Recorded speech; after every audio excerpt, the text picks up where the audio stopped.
Hello viewers, আমি আজকে একটা নতুন ভিডিও নিয়ে আসলাম যে আপনাদের কাছে দেখাইতেছি এই কামগুলো কিভাবে করতেছে। শাটারিং এর কাম এটা সবাই জানে।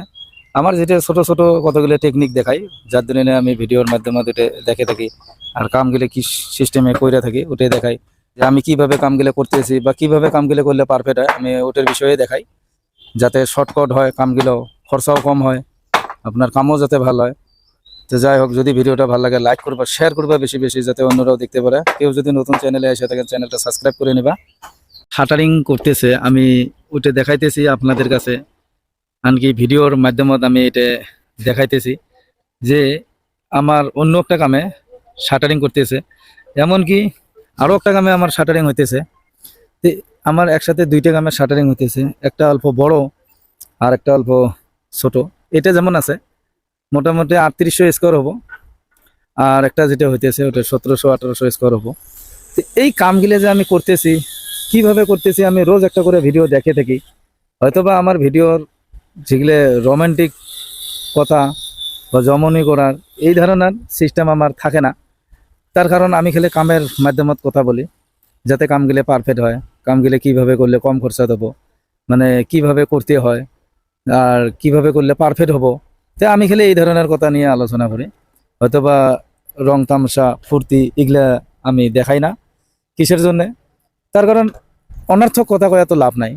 যেগুলো কাজের কথা, যাতে মানুষের উপকার হয়, যাতে আমার ভিউয়ার্সদের উপকার হয়, তার জন্যে আজকে যে আমি এত কষ্ট করে কামগুলো দেখাই, যাতে অন্যদের অল্প সহায় হয়, আমি এটার জন্য ভিডিওগুলো মাধ্যমে দেখে থাকি যে আমিও কামগুলো কি সিস্টেমে কইরা আছি, বা আমারও যদি ভুল ত্রুটি হয়ে থাকে কমেন্টের মাধ্যমে আমাকে তো কইতে পারে বা বুঝাইতে পারে, অসুবিধা নাই।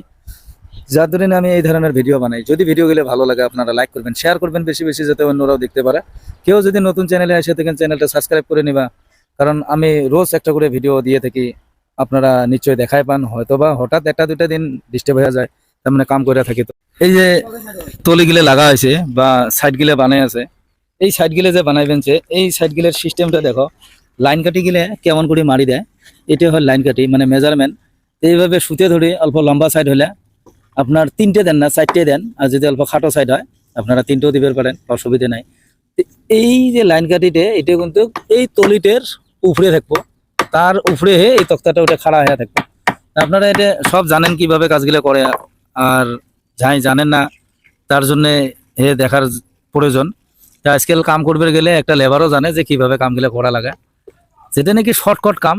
এই যে তলিগুলো লাগাইছে, এই তলিগুলো যদি সুতেত লাগায় বা লেভেলত লাগায়, আপনার যেটা লেভেল লেভেল করতে কিন্তু শর্টকাট হয়ে যায়।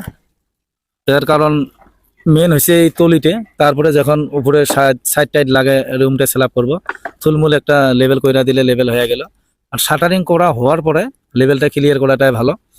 আর এটা আমার 3700-3800 স্কোয়ার ফুট হবো। এখানে শাটারিং এর তক্তা বাটাম মিলা 600-650 কেপি বাটাম আর তক্তা মিলা লাগবো। আর যেটা বাঁশ ওটা 1800-1900 পিস লাগবো।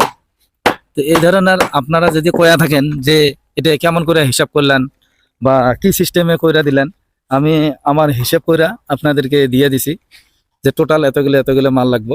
আর এখানে যদি রডের কথাটা আলোচনা করেন, এখানে রডের হিসাব করিও নাই, এখানে আপনাকে দিতেও পারবো না বর্তমান। আর যেটা পোজ আছে এটা G+2 ফাউন্ডেশন করা হয়েছে। তো কাজগুলো এইভাবে করতেছি, যখন শাটারিংটা ক্লিয়ার হয়ে যাবো আমি আরও দেখাবো যে কিভাবে শাটারিং ক্লিয়ার করলাম বা কিভাবে রড বান্ডিং হবো, কত রড যাব কত যাব না, আমি গোটাই ডিটেলস দেখে দেবো। যদি ভিডিওটা ভালো লাগে লাইক করবা। আর আজকের ভিডিও আমি এতটুকু রাখলাম, নেক্সট ভিডিও আবার নতুন করে নিয়ে আসবো।